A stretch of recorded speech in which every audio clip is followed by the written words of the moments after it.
요즘 이상하게 오후 3시만 되면 마음이 허전해져요. 햇살은 예쁘고 커피향은 퍼지는데 그 속에 있는 저는 늘 어딘가 비어 있거든요. 딸은 학교에 가 있고 남편은 회사에 있어요. 저는 거실 소파에 가만히 앉아 창밖을 멍하니 보고 있죠. 예전에는 이런 시간이 좋았어요. 혼자만의 여유랄까 책을 읽고 차를 마시며 숨을 고르는 시간. 그런데 요즘은 그 고요함이 무겁고 답답하게 느껴져요. 숨을 쉬고 있지만 살아있다는 감각은 없어요. 저는 36입니다. 전직 아나운서였고 지금은 전업주부예요. 28배 결혼해서 지금 결혼 8년 차, 딸은 초등학교 1학년이에요. 남편은 대형 로펌 변호사예요. 일에선 야무지고 명석한데 가정에서는 솔직히 말하면 무심해요. 딸에게도 저에게도 한 집에 있지만 대화 없이 그냥 존재만 함께하는 느낌이에요. 저는 그 무관심에 익숙해지려 노력했어요. 그래도 딸이 웃어주니까 그 웃음 하나로 하루를 버텼죠. 하지만 사람이란 게 그렇더라고요. 누군가에게 사랑받고 싶고 필요한 존재로 느껴지고 싶어요. 저도 그랬어요. 어느 날 동네 커뮤니티에서 요가 수업 공지를 봤어요. 아무 생각 없이 클릭했고 그냥 움직여야겠다는 마음으로 등록했죠. 처음 수업에 들어갔을 때 그 사람이 거기 있었어요. 요가 강사 도윤 씨. 34쯤 되어 보였고 깔끔한 옷차림에 차분한 말투를 가진 사람이었어요. 자세 무리하지 마시고 편하게 따라오세요. 그가 제 옆을 지나가며 말했을 때 괜히 심장이 두근거렸어요. 그때는 그냥 낯선 공간에서의 긴장이라 생각했어요. 그런데 수업이 끝나고 그가 생수병을 건네며 말했어요. 처음이신데 유연성 좋으시네요. 이전에 운동 많이 하셨나 봐요. 그 말에 저는 웃으며 말했죠. 예전에 방송할 때 이미지 관리 때문에 이것저것 해봤죠. 혹시 아나운서셨나요? 역시 말투가 다르시더라고요. 그 짧은 대화에서 이상하게 마음이 풀렸어요. 누군가 내 이야기를 듣고 있다는 느낌, 그게 오랜만이었어요. 그날 집으로 돌아오는 길, 괜히 거울을 봤어요. 화장이 지워진 얼굴에 땀이 번졌는데도 왠지 낯설지 않았어요. 그 사람이 나를 본 그 순간이 자꾸 생각났어요. 남편은 퇴근 후 늘 하던 대로 말했어요. 밥은? 그게 우리가 나눈 전부였어요. 딸은 방에서 그림을 그리고 있었고 저는 식탁에 앉아 밥을 먹었어요. 그런데 문득 도윤 씨의 말투가 떠올랐어요. 자세 무리하지 마세요. 숨 고르세요. 그 짧은 말이 그렇게 오래 남을 줄 몰랐어요. 누군가 내 몸을, 마음을 살펴준다는 느낌. 정말 오랜만이었어요. 그날 밤 거실 불을 끄고 방에 들어가려다 잠시 소파에 앉았어요. 조용한 집 안에서 스스로에게 물었어요. 이건 그냥 새로운 만남이니까 설레는 걸까? 아니면 내가 진짜 외로웠던 걸까? 대답은 나오지 않았어요. 다만 확실한 건 하나였어요. 나는 그 사람의 다음 수업이 기다려졌다는 것이죠. 그날 이후로 매주 화요일과 금요일 오후 3시는 저에게 작은 설렘이 되는 시간이었어요. 요가 매트 위에 앉기 전부터 가슴이 두근거렸고 그 사람의 편하게 하세요라는 말이 들리면 왠지 모르게 긴장이 풀렸어요. 도윤 씨는 지나치게 친절하지도 딱히 특별한 제스처를 하는 것도 없었어요. 그런데 이상하게 그의 말투 하나하나가 마음을 톡 건드리더라고요. 어디가 아프냐고 묻는 말도 어깨에 힘이 많이 들어간다고 말할 때도 그냥 따뜻했어요.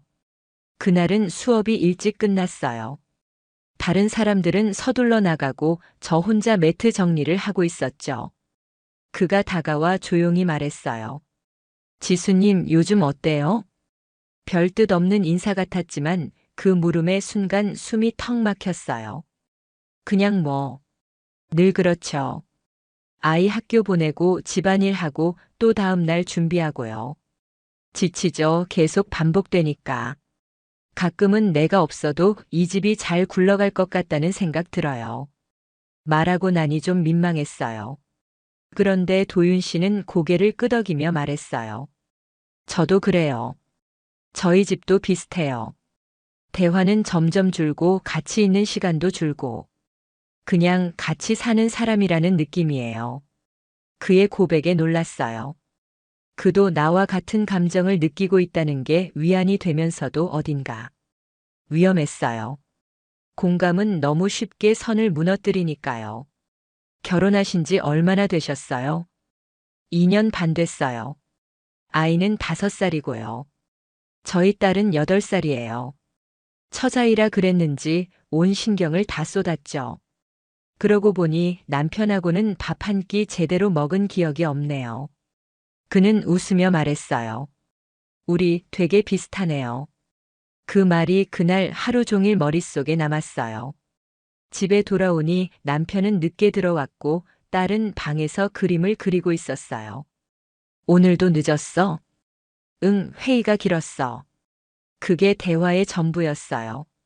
샤워를 마치고 거실에 앉아 있는데 휴대폰에 문자가 왔어요. 오늘 수업 잘 들으셨어요? 오늘 유난히 피곤해 보이시던데요. 갑작스레 심장이 빠르게 뛰었어요. 이런 메시지가 누군가에게는 별것 아닐 수 있지만 저에겐 오랜만에 받은 안부였어요. 답장을 할까 말까 한참 고민했어요. 그러다 결국 짧게 보냈죠. 수업 덕분에 조금 나아졌어요. 고마워요. 그는 바로 답했어요. 지수님, 아이 있는 엄마 같지 않으세요? 항상 단정하고 밝아서요. 그 말이 이상하게 가슴 깊이 박혔어요. 아이 있는 엄마 같지 않다니. 그 말이 칭찬이었는지 아니면 무슨 뜻이었는지 혼란스러웠지만 기분은 나쁘지 않았어요. 그날 밤 남편은 딸을 안아주지도 않고 바로 방으로 들어갔어요. 딸이 물었어요. 아빠는 나 안 좋아해? 저는 대답 대신 아이를 안고 말했어요.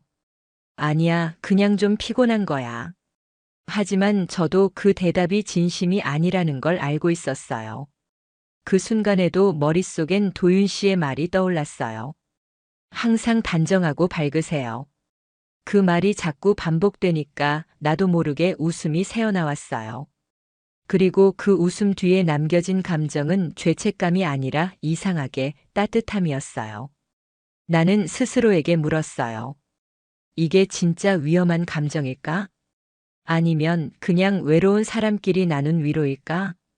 하지만 내 심장은 이미 어느 쪽인지 알고 있었던 것 같아요. 그날은 유난히 날씨가 좋았어요. 바람도 적당했고 햇살도 따뜻했죠. 요가 수업 중에도 몸이 유연하게 잘 풀렸고 기분도 괜찮았어요. 수업이 끝나고 매트를 정리하는데 도윤 씨가 말했어요. 오늘 표정이 좋아 보이세요. 그 말에 웃으며 대답했죠. 요즘 날씨 때문인가 봐요. 그가 말없이 웃었는데 그 미소가 참 오래 남았어요. 밖으로 나왔는데 제가 먼저 말했어요. 시간 괜찮으시면 커피 한 잔 할래요? 그가 잠시 놀란 듯 보였지만 곧 고개를 끄덕였어요. 좋아요. 오늘 같은 날엔 커피 한 잔이 딱이죠. 근처 조용한 카페에 들어갔어요. 창가 자리에 앉아 커피를 마시며 이야기를 나눴죠. 대부분은 아이 이야기였어요. 어디 유치원 보냈는지, 숙제는 어떻게 시키는지. 별거 아닌 대화였는데도 저는 이상하게 편했어요. 그가 말했어요. 이상하게 지수님이랑 있으면 마음이 편해져요. 그냥 있는 그대로의 제가 되는 느낌이에요. 그 순간 제 손끝이 컵 가장자리를 따라 돌고 있었는데 그의 손이 조심스럽게 제 손등을 살짝 스쳤어요. 바로 거두긴 했지만 전 그 감촉을 그대로 느낄 수 있었어요. 몸이 굳었고 심장이 빠르게 뛰었어요. 그는 작게 말했어요. 죄송해요. 무례했죠. 저는 아무 말도 하지 않았어요. 거절하지도 피하지도 않았죠. 그 순간 깨달았어요. 내가 멈출 수 있었던 타이밍은 이미 지나갔다는 걸요. 그날 저녁 남편은 회식이라며 늦는다고 했고 딸은 친정에 가 있던 날이었어요. 혼자 있는 집이 너무 조용해서 괜히 TV를 켜놓았어요. 그러다 문득 그날 도윤 씨의 손끝이 다시 떠올랐어요. 그 짧은 순간이 이렇게 오래 남을 줄 몰랐어요. 불을 끄고 누웠는데 마음이 복잡했어요. 이건 정말 위로였을까? 아니면 감정이었을까? 내가 더 이상은 안 된다고 말해야 했던 걸까? 그때 도윤 씨에게서 메시지가 왔어요. 오늘 고마웠어요. 말은 못했지만 그 시간 정말 소중했어요. 저는 한참을 고민하다 답장을 보냈어요. 저도요, 이상하게 그 시간이 계속 떠오르네요. 보내고 나서도 후회는 없었어요. 그저 다음 만남이 기다려졌을 뿐이에요. 그리고 알았어요. 나는 지금 아주 조심스럽게 경계를 넘고 있다는 걸요. 요가 수업이 끝난 어느 날 딸이 갑자기 열이 나서 학교에서 조퇴했어요. 가방도 제대로 챙기지 못한 채 부축해서 집으로 데려왔죠. 그날따라 아이의 얼굴이 유난히 창백해 보였고 이마를 짚었을 때 심장이 철렁했어요.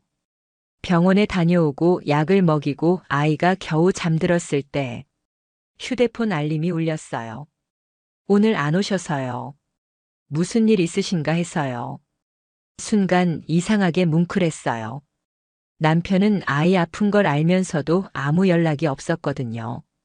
출근하면서 잘 좀 챙겨 한마디 남기고 끝이었어요. 딸이 좀 아파서요. 병원 다녀오느라 못 갔어요. 아이 있는 엄마 같지 않으세요? 항상 단단하고 밝아서요. 정말 대단하세요. 그 메시지를 보는 순간 숨이 막혔어요. 아이 있는 엄마 같지 않다는 말. 이상하게 기분이 좋았어요. 스스로 죄책감을 느끼면서도 마음 한구석이 따뜻했어요. 다음 날 도윤 씨가 먼저 수업 끝나고 저를 기다리고 있었어요. 지수님, 어제 마음이 안 좋았어요. 걱정되더라고요. 그의 눈빛이 흔들렸어요. 어떻게 아이는 괜찮아요? 네. 열은 좀 내렸어요. 그래도 지수님 표정이 좀 안 좋네요. 혹시 무리하시는 건 아닌가 해서요. 그 짧은 대화 안에 담긴 걱정이 남편과 나눈 대화 100마디보다 더 깊게 다가왔어요. 우리는 근처 벤치에 앉아 따뜻한 음료 하나씩 들고 조용히 이야기를 나눴어요. 햇살이 부드럽게 떨어지고 있었고 사람들은 다 바쁜 걸음으로 지나갔어요. 그 틈 속에 우리는 잠시 멈춰 있었던 거죠. 그가 말했어요. 아내랑은 이제 거의 말을 안 해요. 서로 피하고 서로 피곤하고 그냥 그렇게 버텨요. 저희도 비슷해요. 저랑 남편도 거의 대화가 없어요. 집에 사람이 있다는 느낌만 나요.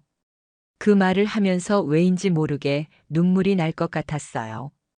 하지만 참았어요. 그 앞에서는 울고 싶지 않았어요. 그 사람이 나를 약한 사람으로 보게 되지 않길 바랐거든요. 그날 밤 남편은 야근이 끝나고 새벽에 들어왔어요. 저는 깨 있었지만 자는 척했죠. 그는 조용히 샤워하고 나와 그대로 침대에 누웠어요. 우린 서로 등을 진 채 한마디 말도 없이 그 밤을 넘겼어요. 그리고 그 다음 날 도윤 씨에게 먼저 메시지를 보냈어요. 다음 수업 후에 잠깐 걸을래요? 같이 바람 좀 쐬고 싶어서요. 그는 바로 답했어요. 좋아요, 기다릴게요. 저는 그때 알았어요. 이게 단순한 공감이 아니라 점점 감정으로 변하고 있다는 걸요. 우린 이미 금이 간 일상 속에서 조심스레 무너지고 있었어요. 그날은 토요일이었어요. 딸은 친구 집에서 놀다가 할머니 집으로 갔고 남편은 지방으로 출장을 간 날이었죠.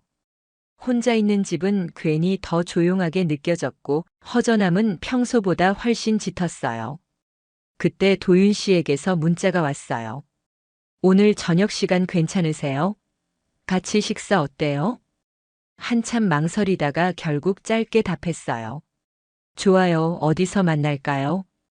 우리는 조용한 이탈리안 레스토랑에서 만났어요. 사람이 많지 않아 오히려 마음이 편했어요. 식사 내내 대화는 자연스러웠고 웃음도 많았죠. 그가 말했어요.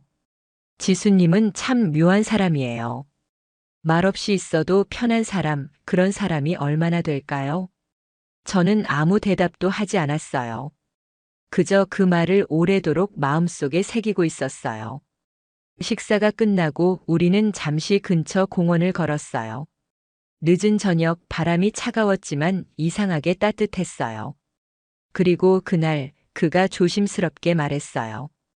혹시 잠깐 커피 한 잔 더 하실래요? 가게들은 대부분 문을 닫은 시간이었고 우리는 무심코 모텔 옆에 있는 1층 커피숍으로 향했죠. 그런데 자리가 없었고 도윤 씨가 문득 말했어요. 그냥 조용히 이야기만 좀 하고 싶어요. 방 하나 잡고 잠깐 앉아 있다 갈까요? 그 말에 망설였어요. 정말 오래 망설였어요. 하지만 저는 고개를 끄덕였어요. 잠깐이면. 프런트에서 키를 받는 그 순간 가슴이 철렁했어요. 순간의 판단이었을지도 모르지만 그게 결국 모든 걸 무너뜨릴 결정적인 실수였죠. 방에 들어서자 공기는 묘하게 무거웠어요. 우린 침대 옆 작은 테이블에 앉아 말없이 커피를 마셨죠. 그러다 그가 제 손을 잡았어요. 그리고 말했어요. 지수님, 이건 제가 원했던 순간이에요. 하지만 지금이라도 멈추자면 멈출 수 있어요. 당신 마음이 중요해요. 저는 아무 말도 하지 않았어요. 손을 빼지도 않았어요. 그저 고개를 천천히 끄덕였어요. 그 순간 모든 선이 무너졌어요. 모든 이유가, 모든 변명이 순간적으로 사라졌어요. 그리고 우리는 돌아갈 수 없는 강을 건넜어요. 그날 이후 우리는 아무 일도 없었던 것처럼 일상을 이어갔어요. 저는 여전히 딸을 학교에 보내고 요가복을 챙겼고 도윤 씨는 변함없이 센터에서 수업을 진행했죠. 하지만 제 마음은 완전히 달라졌어요. 그와 시선을 마주칠 때마다 심장이 요동쳤고 손끝이 스칠 때마다 전율이 일었어요. 모든 게 예민해졌어요.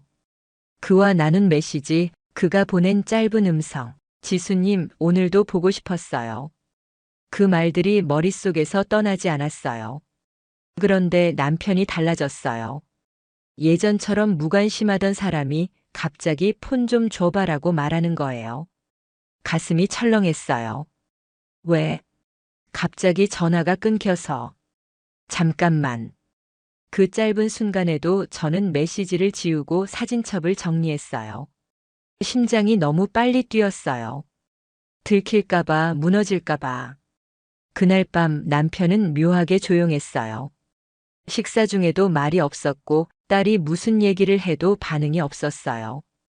분명히 뭔가 눈치챈 눈빛이었어요. 그리고 그 다음 날 도윤 씨가 말했어요. 지수님 조심해야 해요. 제 아내 이상하리만큼 조용해요. 저녁마다 핸드폰을 유심히 보더라고요. 순간 식은땀이 났어요. 그가 말했어요. 사실 몇 통의 음성을 저장했어요.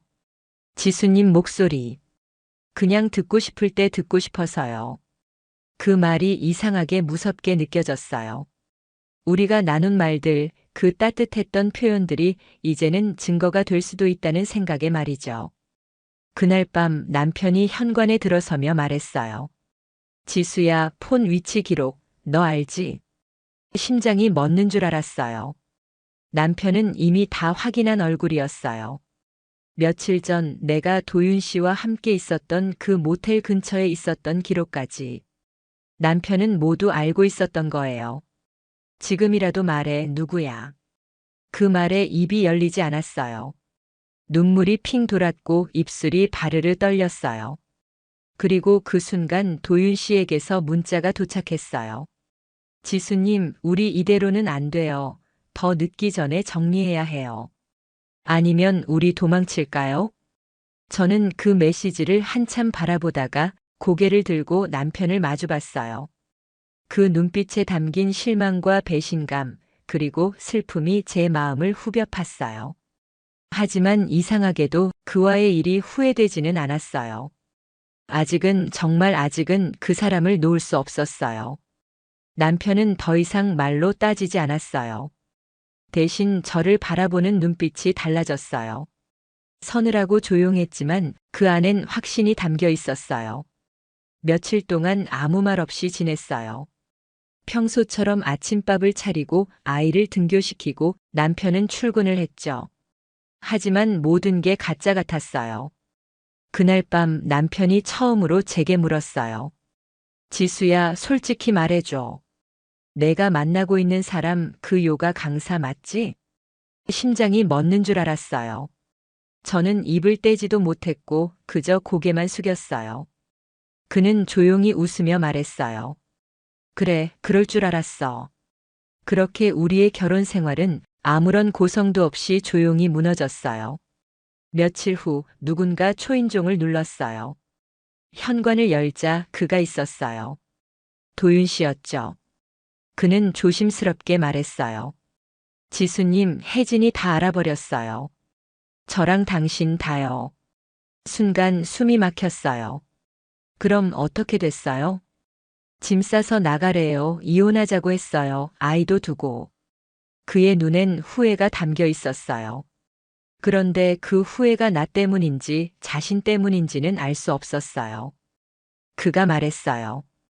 이젠 이렇게 숨지 말고 같이 가요. 우리 둘만의 삶 시작하자고요. 그 말은 달콤하면서도 무서웠어요. 나는 모든 걸 잃었고 이제 남은 건 그 사람 하나였어요. 그날 밤 저는 처음으로 가방을 쌌어요. 옷 몇 벌, 지갑, 휴대폰 그리고 결혼 사진을 찢어서 버렸어요. 현관문을 나설 때 딸의 운동화가 눈에 들어왔어요. 순간 눈물이 쏟아졌지만 고개를 돌리고 나왔어요. 도윤 씨는 차에서 기다리고 있었어요. 조용히 제 가방을 받아들며 말했어요. 괜찮아요. 우리가 함께면 돼요. 그 말이. 그때는 진심인 줄 알았어요. 우리는 서울을 떠났어요. 멀리 가지는 않았어요. 도윤 씨가 친구 이름으로 얻은 원룸에서 둘이 함께 지내기 시작했죠. 처음 며칠은 마치 여행 같았어요. 작은 방, 냉장고에 넣은 맥주, 서로의 손길. 도망쳤다는 현실이 오히려 해방처럼 느껴졌어요. 그는 웃었고 저도 웃었어요. 서로가 전부인 듯 그렇게 하루를 채웠어요. 지수님은 이제 제 전부예요. 그의 말이 뼈에 새겨지는 듯 했어요. 하지만 일주일이 지나자 현실은 아주 다른 얼굴을 드러냈어요. 그는 수업도 없고 직장도 없고 아이와도 연락을 끊었어요. 일단 여기선 조용히 지내자.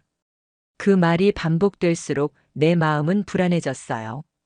돈은 점점 바닥을 드러냈고 냉장고는 비어가기 시작했어요.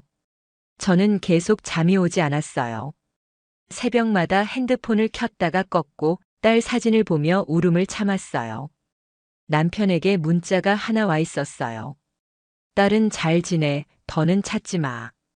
그 짧은 문장이 칼처럼 날아왔어요. 나는 이제 딸의 엄마가 아니라 한 남자의 도피처일 뿐이었어요. 도윤 씨는 점점 말이 없어졌어요. 혼잣말을 하거나 누워서 천장을 바라보기만 했어요. 우리 이래도 되는 걸까? 내가 조용히 물었어요. 그 순간 처음 보았던 그 따뜻한 눈빛은 없었어요. 그 순간 깨달았어요. 우리는 사랑을 한 게 아니라 현실에서 도망친 두 사람이었어요. 그리고 나는 다시 혼자가 되기 시작했어요. 다음 날 아침 도윤 씨가 없었어요. 현관 앞에 놓인 그의 신발이 사라졌고 옷걸이에 걸려있던 그의 재킷도 보이지 않았어요. 책상 위에는 짧은 메모 한 장이 놓여 있었어요. 생각 정리 좀 하고 올게. 며칠 혼자 있고 싶어. 순간 머릿속이 하얘졌어요. 그가 돌아오지 않을지도 모른다는 불안이 파도처럼 밀려왔어요. 나는 침대에 앉아 휴대폰을 손에 쥔 채 한참을 멍하니 있었어요. 무의식적으로 남편에게 전화를 걸었다가 손이 멈췄어요. 이젠 누구에게도 돌아갈 곳이 없다는 걸 깨달았거든요. 그날 오후 문 앞에 관리실 직원이 찾아왔어요. 이 방 다음 주까지 비워주셔야 해요. 계약자랑 연락이 안 되네요. 순간 심장이 철렁했어요. 그가 도망간 건 아닐까? 나 혼자 버려진 건 아닐까? 짐을 쌌어요. 갈 곳이 없었어요. 친정에도 친구에게도 연락할 수 없었어요. 겨우 찾은 모텔방에서 몇 날 며칠을 울며 버텼어요. 전화도 메시지도 아무것도 없었어요. 그리고 폰으로 날라온 한 통의 메시지, 바로 내용 증명. 상간자 위자료 청구 소송 통보서. 발신인은 남편이었어요. 순간 손에서 봉투가 떨어졌어요. 바닥에 무릎을 꿇고 엎드렸어요. 숨이 막히고 머릿속이 새하얘졌어요. 남편은 진심이었구나. 정말로 날 용서하지 않겠다는 거였구나. 그날 밤 뉴스에 익명의 제보가 떴어요. 전직 방송인 유부남 요가 강사와 불륜 후 가출. 이름은 가려졌지만 나라는 걸 아는 사람은 다 알겠더라고요. 친구에게서 온 마지막 문자. 지수야, 이건 아니지. 내가 어떻게 그럴 수 있어. 모든 게 무너졌어요. 일도 사람도 이름도 내가 쌓아온 전부가. 그날 밤 나는 거울을 봤어요. 눈은 퀭하고 머리는 헝클어져 있었어요. 이게 내가 사랑을 해서 얻은 얼굴이었나. 사랑이 아니라 파멸이었어요. 전 직장 PD에게서 연락이 왔어요. 전화기를 들자마자 그가 말했어요. 지수 씨, 기사 봤어요. 미안하지만 복귀 얘긴 접자. 위에서 말이 많아요. 무슨 말인지 다 알겠더라고요. 전직 아나운서가 불륜으로 기사화됐다는 사실 하나만으로도 모든 게 끝났어요. 언론은 사람을 띄우는데도 끌어내리는데도 주저함이 없다는 걸. 그제서야 실감했어요. 지인들은 하나둘 연락을 끊었고 SNS 계정엔 비난 댓글이 달렸어요. 아이는 무슨 죄야. 부끄러운 줄 알아야지. 이중 생활했다는 거 다 들었어. 내로남불의 끝판왕. 그 말들이 날카로운 유리조각처럼 날아들었어요. 한때 팬이었던 시청자들의 냉소, 함께 일했던 동료의 조롱, 그리고 아무 말 없이 연락을 끊은 친구들까지 모두가 등을 돌렸어요. 그런데 가장 아픈 건 도윤 씨에게서도 아무런 연락이 없다는 거였어요. 그 사람이라면 적어도 내가 무너질 때 곁에 있어줄 줄 알았어요. 하지만 그는 사라졌고 내게 남겨진 건 고소장, 언론 보도 그리고 비난뿐이었어요. 남편은 변호사를 통해 양육권 포기 요구와 함께 상간자 위자료 소송을 접수했어요. 난 변명도 못했어요. 내가 잘못한 게 맞으니까요. 그렇게 저는 엄마로서, 아내로서, 그리고 한 사람으로서의 자리를 하나씩 잃어갔어요. 누군가에게 기대어 살았던 그 불안정한 사랑이 이렇게 무거운 값을 치르게 될 줄은. 그땐 몰랐어요. 그저 도망치고 싶었던 마음이었어요. 그냥 위로받고 싶었던 거였는데, 이제는 그 위로조차 누군가의 증오가 되어 돌아오고 있었어요. 요가 센터는 더 이상 문을 열지 않았어요.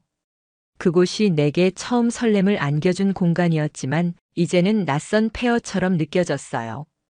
프런트에는 A4 용지 하나가 붙어 있었어요. 운영 종료 안내 그동안 감사했습니다. 그 후 지인들이 모두 연락을 끊었어요. 예전에 친했던 친구마저도 내 메시지를 읽고도 답하지 않았어요. 그나마 연락하던 사람도 너 지금은 좀 가만히 있는 게 좋겠다 라며 조심스럽게 선을 그었어요. 딸은 남편이 키우고 있었고 나는 더는 면접권조차 행사하지 못했어요. 남편 쪽에서 정서에 해가 될 수 있다는 진술서를 냈고 나는 그 말을 반박할 수 없었어요. 한 번 어린이집 앞에서 몰래 딸을 지켜봤어요. 분홍색 가방을 메고 뛰어오는 모습에 눈물이 왈칵 쏟아졌어요. 그 애가 엄마를 찾을 때 나는 거기서도 숨을 죽이고 있어야 했어요. 그날 밤 모텔방에서 텅 빈 냉장고 문을 열다가 갑자기 울음이 터졌어요. 혼자였어요. 모든 게 무너졌다는 걸 그제야 완전히 실감했어요. 지수야, 너는 지금 뭘 하고 있는 거야? 사랑한다고 믿었던 그 사람도 믿고 지냈던 사람들도 모두 사라졌는데 남은 건 나 하나뿐이었어요. 그런데 그 나조차 이제는 누구에게도 환영받지 않는 사람이 되어 있었어요. 이게 사랑의 결과라면 나는 다시는 누군가를 사랑하지 않겠다고 처음으로 다짐했어요.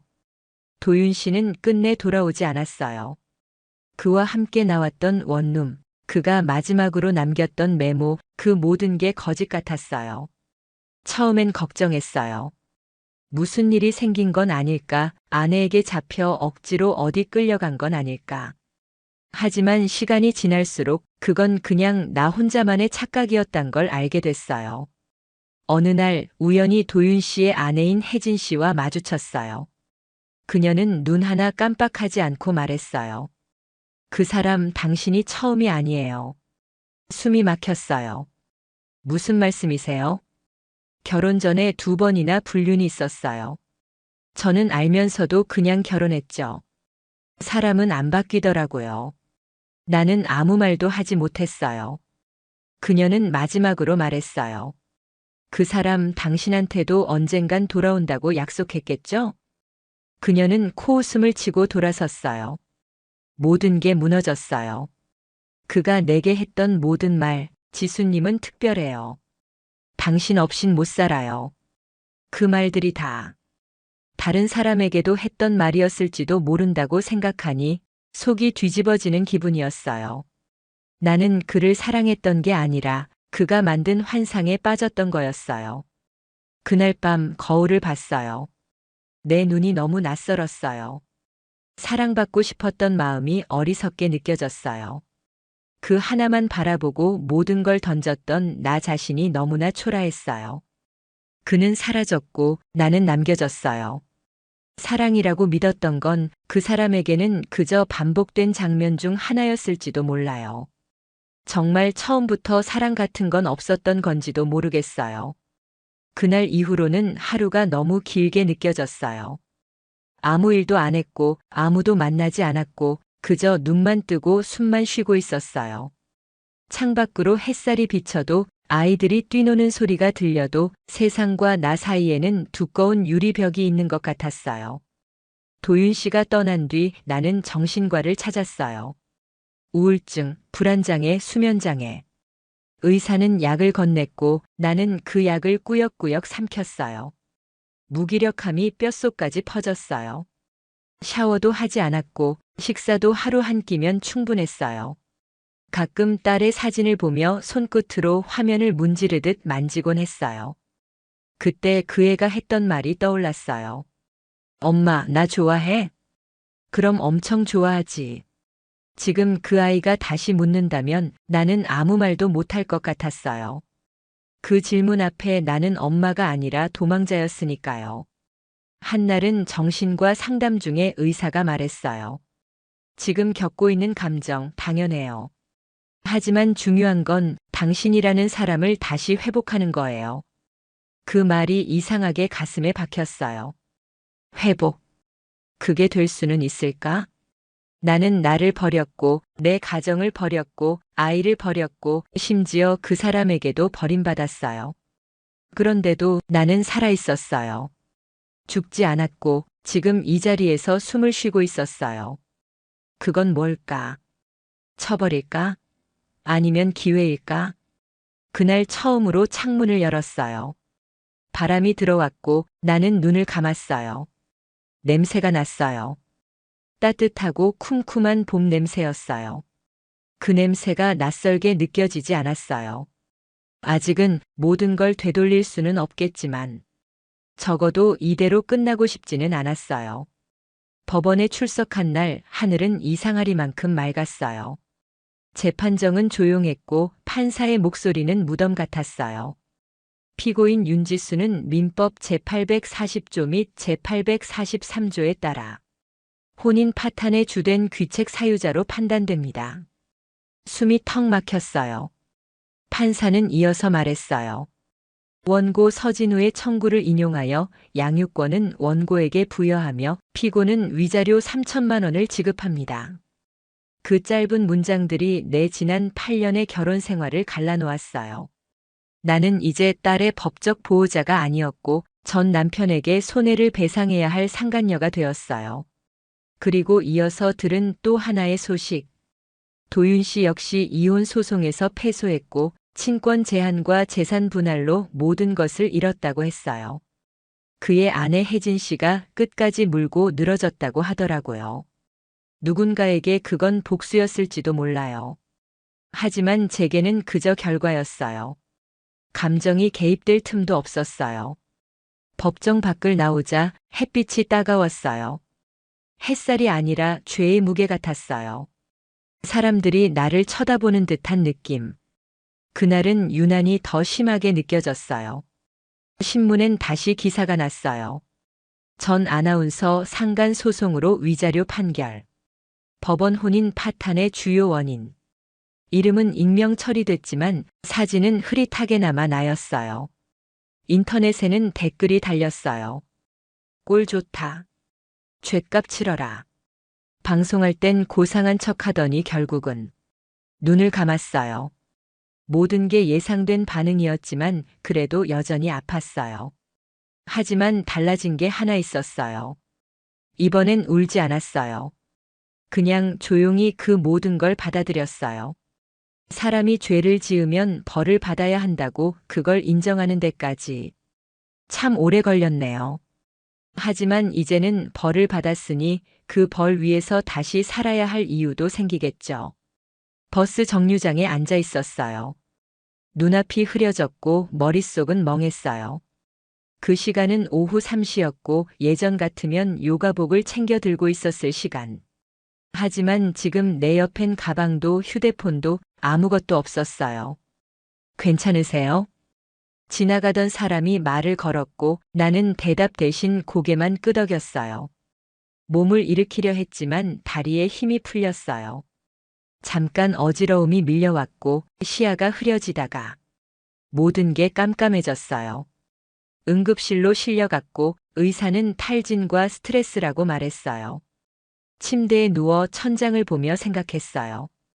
여기까지가 끝일까? 이게 내 인생의 마지막일까? 그때 문득 딸의 웃는 얼굴이 떠올랐어요. 작고 동그란 얼굴, 손에 쥐고 있던 곰인형, 그리고 엄마 사랑해 하던 목소리. 눈물이 멈추지 않았어요.